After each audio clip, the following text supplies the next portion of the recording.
salam sejahtera untuk kita semua. Teman-teman semua, saya Muhammad Hanif dan Ferry Latuhihin dari Tanam Duit. Siang ini kita ada physical distancing antara saya sama Pak Ferry, ya. But it's okay. Ini ada judul yang menarik banget ya. Di kali ini, saya nggak tahu bacanya gimana. Tulisannya kayaknya di bahasa Inggris nih. Judulnya adalah Menunggu Godot. Nah, Pak Ferry mungkin bisa langsung ceritakan. Ini dulu pernah Pak Ferry Latuhihin ini menulis di koran Kompas, ingat saya tahun 2002. Apakah masih sama ceritanya kira-kira Pak Ferry? Tolong dijelasin maksud dari si Godot ini, Pak Ferry. Oke, saya jawab pertanyaan Pak Hanif ya. Menunggu Godot itu sebetulnya suatu karya drama, karya teater yang ditulis oleh Samuel Beckett, orang Prancis, dan terkenal di tahun 50-an. Dan pernah juga dipentaskan di sini oleh, kalau nggak salah, oleh almarhum W.S. Rendra. Dan saya pernah menulis juga di Kompas yang judulnya Menunggu Godot. Intinya dari Menunggu Godot ini adalah bahwa ada sesuatu yang dinanti-nantikan, gitu loh ya. Dinanti-nantikan, diidam-idamkan sebagai, katakanlah mungkin istilahnya semacam juru selamat ya, artinya malaikat penyelamat lah ya atas nasib manusia ya. Nah, di sini kalau saya kaitkan dengan market, seperti yang kita bilang juga sebelumnya dalam edisi sebelumnya, September in the Rain, itu nyambung sekali sekarang. Sekarang kan udah hampir akhir September ya. Kita lihat market kita masih sideways ya, walaupun sempat terpuruk akibat daripada PSBB 2 ya, tapi sekarang udah di 5.050 lagi. Nah, di sini saya lihat market memang masih menunggu berita yang bagus, sementara berita yang jelek sudah dicernakan semua, ya. Nah, ini intinya gitu loh ya. Sekarang kalau kita lihat indeks 5.050 sempat naik 5.375, tapi akibat lockdown yang kedua, PSBB kedua jatuh ke bawah 5.000 dan sekarang stabil di 5.005. Bahkan ini hari sempat positif ya. Saya lihat sempat 5.071. Tapi tadi siang saya lihat barusan ini merah lagi gitu ya. Artinya masih sangat sideways. Itu poin yang utama. Jadi market masih menunggu Godot. Menunggu apa yang dinanti-nantikan. Nah dalam kasus ini mungkin kalau kita lihat jauh ke depannya, yang ditunggu itu terutama adalah vaksin.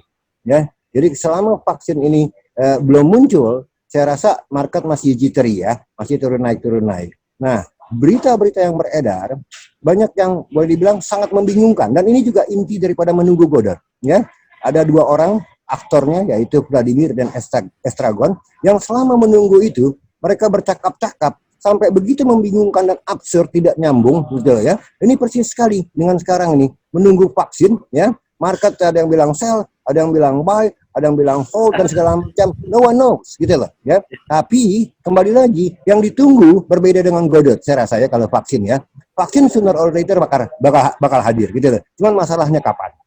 Nah, jadi poin daripada menunggu Godot tadi adalah penantian akan datangnya sesuatu sebagai juru selamat, ya, juru selamat market, ya. Sementara dalam penantian ini banyak absurditas gitu loh ya. Munculnya PSBB 2, market fear, takut, buang barang, lantas naik lagi, merasa ini udah kelebihan gitu loh buangnya, ya kan. Nah, inilah yang inti daripada menunggu Godot, absurditas di dalam market. Oke, thank you Fer, menarik banget ya. Nah, ya. Tapi dengan masih berkepanjangannya COVID-19 ini, vaksinnya juga, si Godot itu juga belum datang, belum ketahuan gitu, Fer. Ya. Seberapa tangguh sih kita, seberapa kuat ekonomi ya, baik itu dunia. Ekonomi kita ya. Indonesia gitu. Ya, ekonomi kita secara kasat mata ya kalau kita lihat sebetulnya tidak buruk. Ya, kalau kita lihat deh sehari-hari ya, saya kan keliling juga dengan mobil ya, walaupun tidak keluar ya. Tapi saya lihat aktivitas ekonomi sebetulnya bergulir ya. Volume kendaraan itu tetap tinggi, tidak ada jalanan yang sepi bos. Ya, semua macet ya. Begitu juga pasar-pasar ya. Saya sampai ke pasar-pasar itu sampai seolah-olah saya katakan ini padahal udah daerah merah ya kan. Kebetulan saya itu di daerah Depok ya. Nah di ini kita lihat sama sekali tetap aja crowd seperti tidak ada corona gitu loh. Karena apa? Buat mereka istilahnya banyak yang berpikir lebih baik gua mati di pasar daripada mati di rumah, ya. Ya, ini yang susah sekali buat pemerintah mengambil kebijakan apapun juga gitu. Karena kesadaran masyarakatnya masih terbentur kepada ekonomi. Jadi kalau mereka di lockdown mereka tidak kerja, tidak keluar rumah, ya mereka mati di rumah gitu loh ya. Nah, artinya apa? di other side memang sangat menyedihkan bahwa mereka tidak peduli. Tapi di sudut lain juga ekonomi sebetulnya berjalan. Itu satu. Ya. Yang kedua, kalau kita lihat global market, ini The Fed ini luar biasa gilanya di dalam menyuntikkan likuiditas. Ya. Jadi memang ada semacam keterputusan antara nilai fundamental dengan harga saham sekarang. Gitu loh. Tapi The Fed mati-matian tetap menjaga suku bunga di 0%, memompa likuiditas, dan bahkan memberikan acuan bahwa ini akan lama 0% ini, bisa sampai 2023. Ya, memang The Fed sudah menyampaikan hal itu ya, dan mungkin itu juga impact-nya ke Indonesia juga ya, Fer ya. Sudah jelas. Sebab kalau sampai The Fed salah ngomong atau salah polisi, itu impact-nya ke dolar, bos. Kalau sampai dolar kebablasan, misalnya tembus 15.500 apalagi 16.000, otomatis memakan indeks kita juga, memakan pasar saham kita juga. Tapi itu kan tidak terjadi.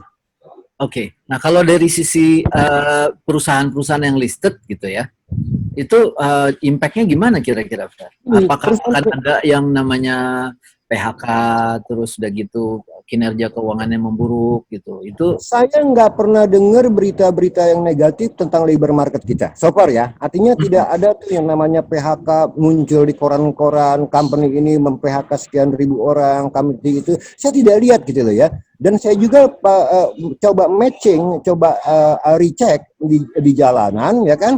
Memang tidak ada juga kerusuhan sosial ya, seolah-olah bahkan seperti tadi saya bilang, seolah-olah mereka tidak takut sama corona gitu loh ya.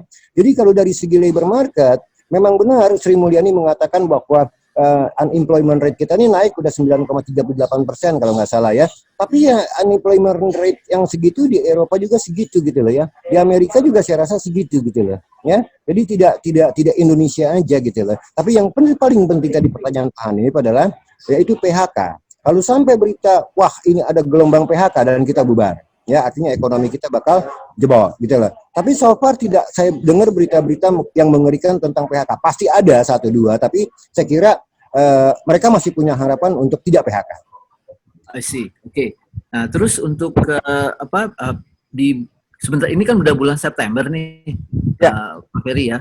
September ini udah kuartal ketiga gitu, dan apa kira-kira angka kita di kuartal ketiga nih seperti apa ya? Apakah udah ada tanda-tanda? Apakah itu jadi minus pertumbuhan ekonominya atau bagaimana? So far market saya lihat mengambil worst case scenario di level 5050 ini.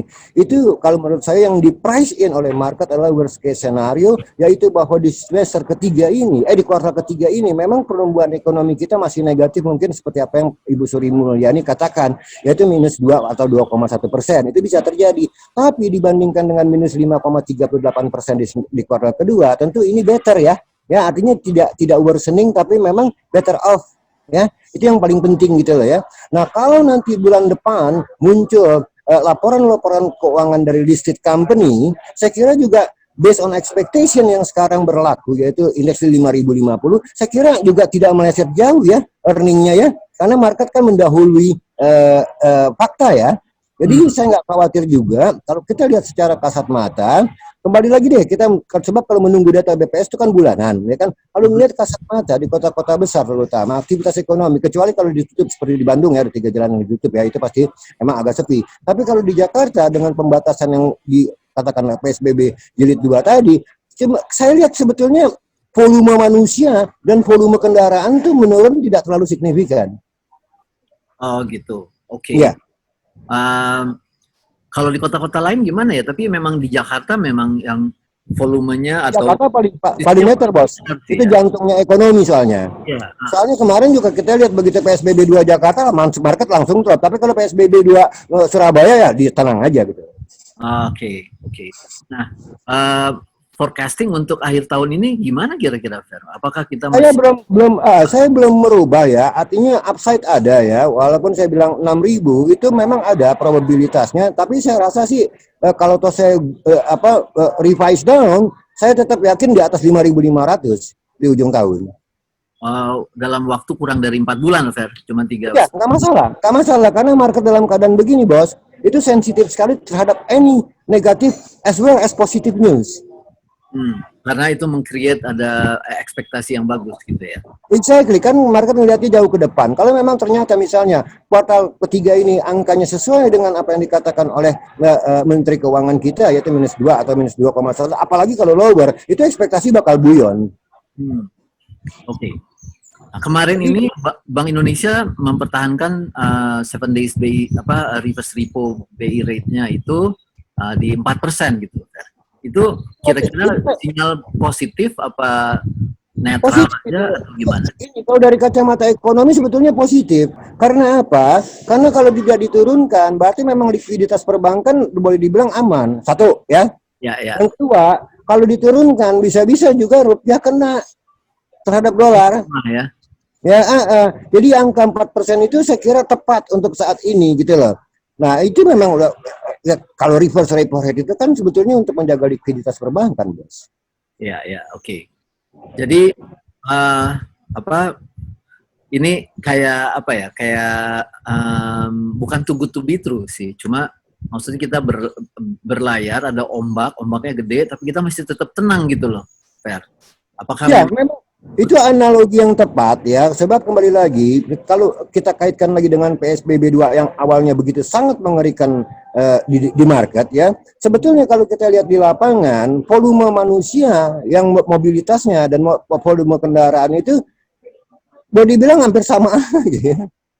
Apakah akan ada yang namanya surprise data gitu, atau ada yang kita nggak lihat gitu, Fer? Sehingga tiba-tiba marketnya jittery, terus tiba-tiba turunnya dalam, ya rupiahnya bisa melemah cukup berat. Yang surprising kalau umpamanya yang paling sangat fatal kalau ada satu bank atau dua bank menjadi berita yang hangat, misalnya ya karena katakanlah masalah solvency, bukan masalah short of liquidity. Kalau masalah solvency itu artinya masalah kredit macet yang sudah sedemikian tingginya sampai seperti kasus Century tahun 2008. Nah itu bahaya. Oke. Tapi kita nggak pernah.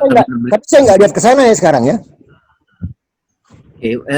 Kalau nggak salah loan to deposit ratio juga sekarang menjadi membaik sih, dan itu bisa dibuktikan ya, tingkat bunga deposito itu justru malah turun gitu karena. Iya, karena memang tidak ada masalah likuiditas, Bos. Ya. Kalau ada masalah likuiditas, pasti tingkat deposito naik, Bos. Oke. Dari tadi kita tetap ya ini ya apa namanya optimis terus nih dari tadi, Fer. Nah, kita coba tunggu dari teman-teman, mungkin kalau ada yang ingin menyampaikan pertanyaan. Kalau misalnya tidak ingin menyampaikan pertanyaan, mungkin saya pikir kita juga nggak perlu berlama-lama, atau mungkin ada yang mau disampaikan, Bos? Silakan aja, kita lempar ke floor. Intinya adalah sekarang, sesuai dengan judulnya Menunggu Godot, kita semua nih menanti juru selamat, ya kan? Dan saya lihat juga market udah kehabisan yang namanya negative news, sehingga mereka tidak jor-joran sell off, dan indeks kita jebol lagi ke bawah 5.000, saya tidak lihat. Begitu juga dengan Dow Jones masih stay firm di atas 27.000, tidak ke bawah 27.000. Coba kita ke yang lain nih, Fer, ya, ke global ya. Ya. Sebentar lagi kan pemilihan presiden di Amerika, tanggal 3 salah ya. Terus itu impact-nya apa kira-kira, Fer? Kalau misalnya Trump yang lanjut atau Biden yang menang, ya satu itu. Yang kedua, apakah impact-nya terhadap trade war antara Cina dengan Amerika gitu? Apakah itu akan tetap berlanjut, siapapun yang akan menang gitu ya? Dan apa impact-nya terhadap ekonomi dunia gitu? Oke, transmisi yang paling jelas selama ini itu bukan government, tapi central bank di Amerika ya. The Fed ini lebih powerful daripada government untuk mempengaruhi dunia, Bos. Ya, selama The Fed tetap istilahnya mempertahankan statementnya, yaitu kita akan tetap ya inflasi kita robah targetnya bukan 2% tapi average 2%, dan kita akan biarkan kalau dia sampai shooting up ke 3%, karena selama ini undershooting terus inflasi. Nah, yang kedua adalah kembali lagi the Fed will stand by the market so far ya, karena mereka juga takut kalau sampai corona krisis ini menjadi financial crisis. Nah, itu lebih powerful ketimbang government. Tapi kembali ke government ada sesuatu yang sensitif. Saya khawatir menjelang pemilu ini tensi dengan Cina, terutama perang dagangnya itu makin tinggi. Itu yang saya khawatir ya. Nah, ceritanya akan lain setelah Pilpres, gitu loh. Kalau umpamanya Trump yang menang, saya rasa tensi itu juga makin tinggi. Bad for the market. Ya, tapi kalau Biden yang menang, saya rasa mungkin Biden akan reconsider lagi hubungannya dengan Cina. Sebab biar bagaimana perang dagang ini merugikan dua negara. I see. Oke, impact-nya ke Indonesia jadinya benar-benar sangat tergantung siapa yang menang juga gitu. Apakah besar pengaruhnya nanti? Nggak terlalu besar siapa yang menang, karena kembali lagi yang paling menentukan global market termasuk Indonesia adalah the Fed. Oke. Nah, ini ada pertanyaan nih, Bos. Ya, ini saya coba bacakan ya. Yang pertama dari Pak Surya Alyono ini.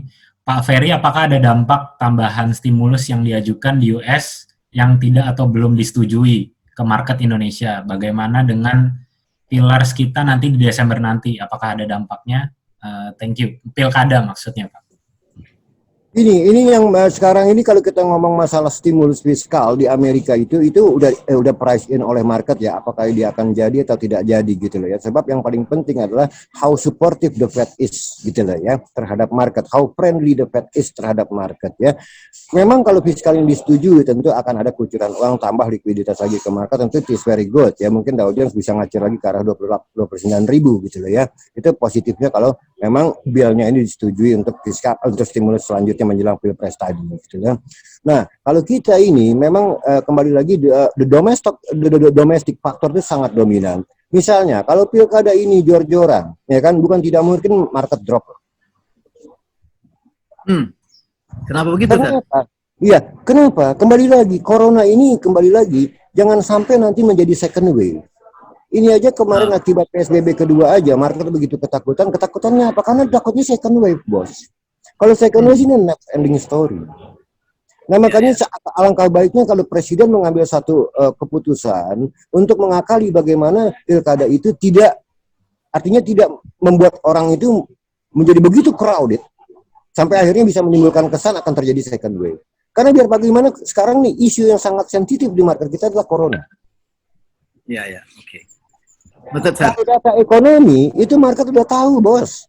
Jadi yang sekarang was-was ini jangan sampai ini corona ini out of hand, out of control gitu loh. Kalau data ekonomi Indonesia tuh tadinya udah 5.375, bos. Indeks gitu. Ya kan? Kalau ngomong data ekonomi ya. Ya, oke. Alright. Terus, Jar? Oke, selanjutnya nih Pak, dari ini belum ada namanya. Kalau menunggu kabar baik dari vaksin sepertinya masih agak lama. Mungkin paling cepat di tahun depan. Ada beberapa berita yang khawatir mungkin apakah akan ada mutasi dari virus baru dan lain sebagainya. Kira-kira sentimen apa nih yang bisa mengangkat selain vaksin ini, Pak? Tidak ada. Kalau sentimen yang lainnya adalah kembali lagi kalau memang angka-angka ekonomi yang dirilis ya kan nanti nih bulan depan terkait dengan ekonomi performance kita di kuartal ketiga, kalau itu ternyata angkanya lebih baik daripada prediksi market atau prediksi kementerian atau prediksi pemerintah, saya rasa itu memberikan satu driving force ya buat market naik gitu. Artinya apa? Oh, Indonesia is not as bad gitu loh ya. As called gitu kan. Nah, tapi kalau umpamanya menunggu godot dengan tema yang kita gunakan tadi, menunggu godot ini sebetulnya ya kembali lagi jangan sampai second wave ini vaksinnya tidak ada dan makin lama makin getting worse gitu loh ya. Jadi memang yang ditunggu-tunggu sebetulnya ini alangkah sangat baiknya di bawah alam sadar manusia dan di bawah alam sadar market yaitu vaksin gitu. Iya, oke. Terima kasih Pak. Nah, ini ada tapi lagi. Kalau dikembalikan lagi dengan ke data-data ekonomi sebetulnya udah acceptable oleh market. Orang market udah lari hampir ke 5.400. Ini menyambung ada pertanyaan selanjutnya sih, ada yang dari Cista ini. Siang Prof. Ferry, tadi sempat dikatakan bahwa juru selamat dari godotnya ini apa? Berarti bisa disimpulkan solely hanya vaksin ya Pak ya? Ini udah jelas itu vaksin matters. Karena apa vaksin matters? Karena market ini drop gara-gara orang mengira akan terjadi second wave yang akan out of control. Ya, apalagi kalau memang second wave itu terjadinya di center of the economy yaitu di Jakarta. Maka menunggu godot yang dimaksud ini sebetulnya ya kembali lagi mau percaya atau tidak percaya apakah itu 4 bulan lagi atau 5 bulan lagi atau 6 bulan lagi vaksin. Sebab kalau ngomongin data ekonomi, market udah tahu. Market sempat ngacir ke 5.375. Ya, oke. Betul dijawab sih tadi. Next, Jeff. Oke, selanjutnya dari Pak Argon ini agak out of topic sedikit. Kemarin kan kita sempat dengar di berita bahwa surat dari bos Jarum ada yang diajukan ke Presiden. Apa ada pengaruh nggak Pak dengan saham BBCA yang anjlok? Pengaruh banget, karena biar bagaimana, bos Jarum itu kan mewakili, dia sebagai shareholder, tentu mewakili nilai share-nya dong, ya kan? Sebab kalau sampai market price-nya jatuh, otomatis istilahnya nilai equity mereka juga jatuh, ya kan?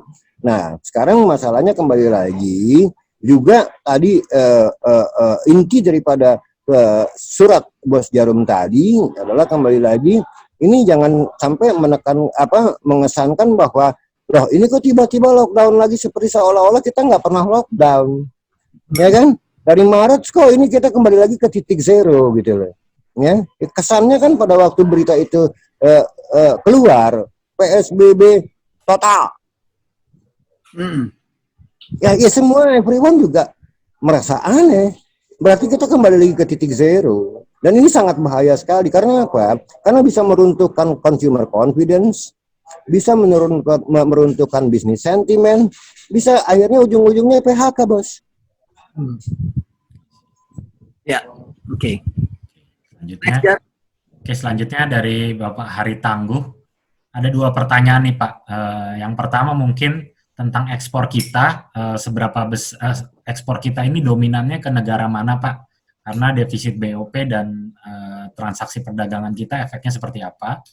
Kemudian yang kedua, semua negara kan bisa dibilang sekarang ini punya debt ya Pak, termasuk Indonesia. Bagaimana liquidity-nya di global market? Apakah semua government akan crowding out, akan kebutuhan dari financing-nya ini?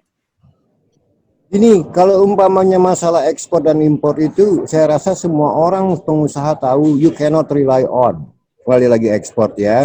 Ekspor kita juga masih terbatas kepada boleh bilang barang-barang yang tidak punya value added. Misalnya, saya kasih contoh, batu bara.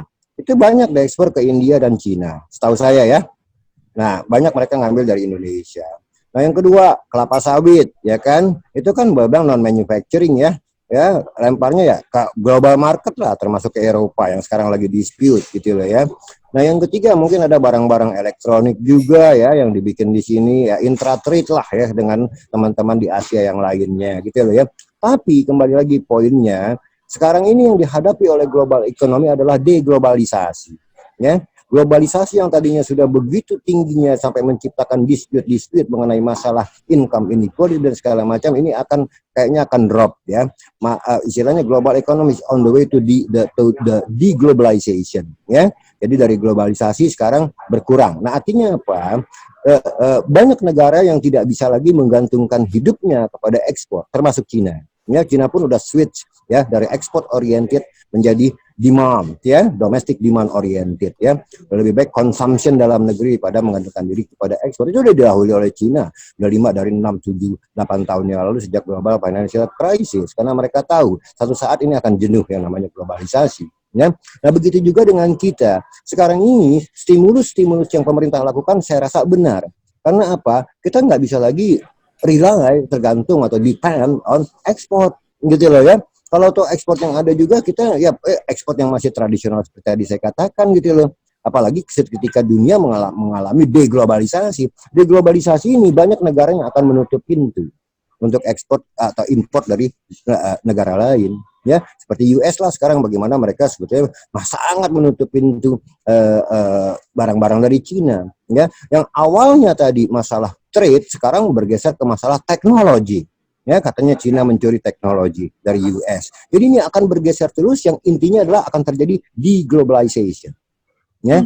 Jadi jawaban saya adalah kembali lagi sekarang yang menentukan nanti adalah domestic consumption, bos. Jadi bukan trade balance lagi. Trade balance kita juga kemarin positif ya. Karena apa? Karena memang importnya turun. Ya. Maka saya advise kepada government sebetulnya apa yang dilakukan oleh pemerintah adalah seharusnya adalah import substitution. Jadi barang-barang yang tadinya kita impor kita harusnya bikin sendiri. Terima kasih Pak. Waktu tinggal 3 menit lagi ya. Oke, iya. Ini tinggal 3 pertanyaan lagi. Ada dari Pak Mulyadi, ini mungkin beberapa kali kita sudah bahas, tapi coba bisa di-refresh kembali Pak, tentang Omnibus Law, update terakhirnya seperti apa dan efeknya ke market kita seperti apa Pak? Omnibus Law yang mengenai tenaga kerja, saya rasa itu sebetulnya tujuan pemerintah bagus ya, untuk membuat labor market kita menjadi fleksibel. Ya, ini sangat menarik, diharapkan sangat menarik untuk foreign direct investment. Kalau labor market kita rigid, ya kan, artinya apa? Artinya buat mereka cost of production itu tinggi sekali, tidak menarik Indonesia. Indonesia kalah kompetitif dibandingkan Vietnam, Bangladesh, Sri Lanka segala macam. Sebenarnya tujuan pemerintah itu bagus dengan Omnibus Law. Juga akan muncul Omnibus Law mengenai di sektor keuangan, saya dengar ya, yang akan membuat bagaimana kita bisa menyelamatkan dengan gampang bila terjadi shock di sektor keuangan. Ini sebetulnya usaha-usaha pemerintah ini menuju perbaikan ekonomi kita. Gitu loh. Tapi yang jadi pertanyaan, apakah bisa diterima oleh masyarakat? Oke, ya, sama masyarakat yang terkait ya dengan omnibus law tersebut ya, yang impact-nya langsung ke dia, nyaman, jadi rasanya nyaman gitu.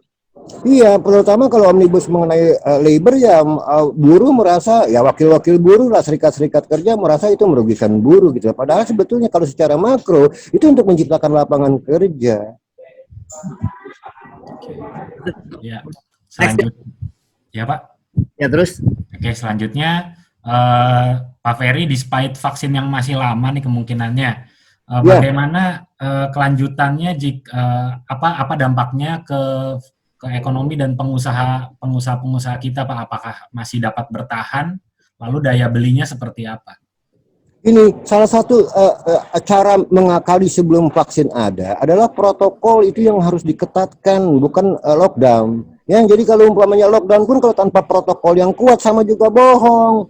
Ya kan begitu ya. Jadi seharusnya kalau menurut saya yang diambil oleh pemerintah inisiatifnya adalah protokol dijalankan dengan baik, orang harus pakai masker, jaga jarak, ya kan, and so on.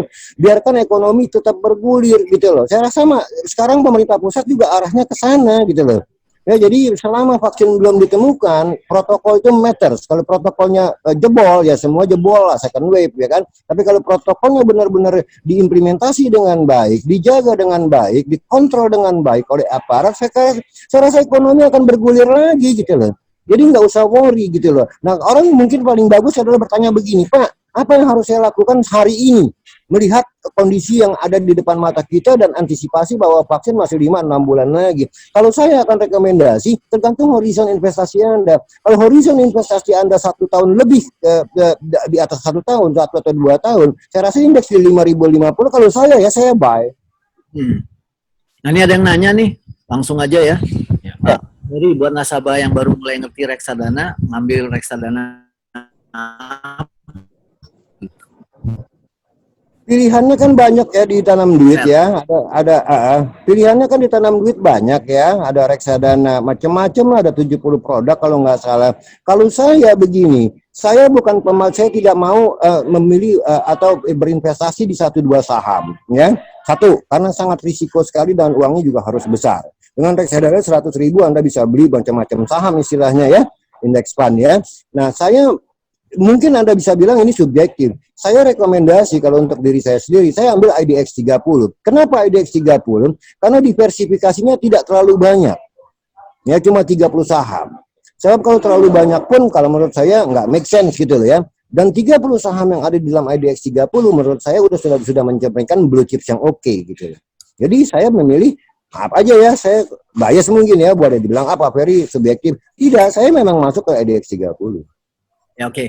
Saya mau nambahin nih, kalau Pak Ferry kan dia strateginya kan ada market timing, tapi buat anak muda yang punya banyak bukan maunya, tapi maksudnya kebutuhannya di masa yang akan datang. Kalau saya bilang sih, tentuin dulu bagi tujuannya apa.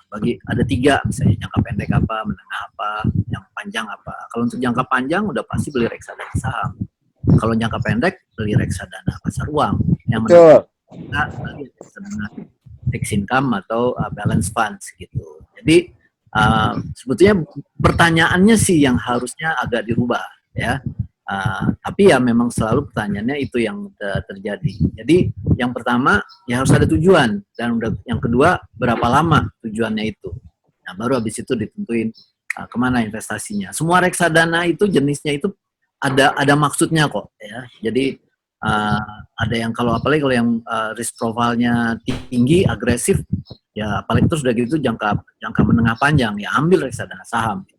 Memang kalau saran saya sih cobain aja dulu reksadananya itu apa ya, walaupun kan cuma 10.000, 50.000, 100.000, hajar dulu aja, nanti baru dilihat, dirasain, oh, oke, ini kira-kira risikonya nih seperti ini, nyebur dulu gitu loh. Tapi kalau kita nggak pernah nyebur, sama aja kayak kita berenang terus bikin teori berenang tuh kayak gimana ya, gaya punggung, gaya dada dan segala macam, tapi nggak pernah nyebur gitu ya. Jadi sih saya sama seperti sekolah tapi bolos dulu.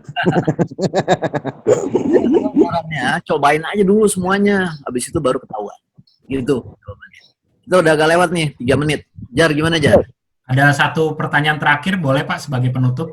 Ya. Oke. Ya, dari Pak Iman Sunhaji nih, terkait tentang kabar skema burden sharing atau hutang di BUMN, Pak. Bagaimana pandangan Bapak terkait BUMN, Pak? Bagus, itu bagus ya. Burden sharing dengan Bank Indonesia itu satu ide yang bagus karena dunia ini sudah berubah. Central banking pun harus merubah caranya beroperasi, caranya mengeluarkan kebijakan. Jadi ide-ide yang pemerintah gelontorkan untuk kembali, karena memang ini satu momentum yang bagus dengan adanya corona untuk merubah paradigma kebijakan ekonomi. Jadi saya melihat paradigma ini tidak buruk gitu loh ya. Misalnya kayak The Fed di Amerika, itu jor-joran seolah-olah dia punya mesin printing money dan setiap pemerintah butuh dia printing. Toh memang kan tidak terjadi inflasi, gitu loh. Tapi Indonesia mungkin tidak bisa, tapi to a certain extent pasti bisa.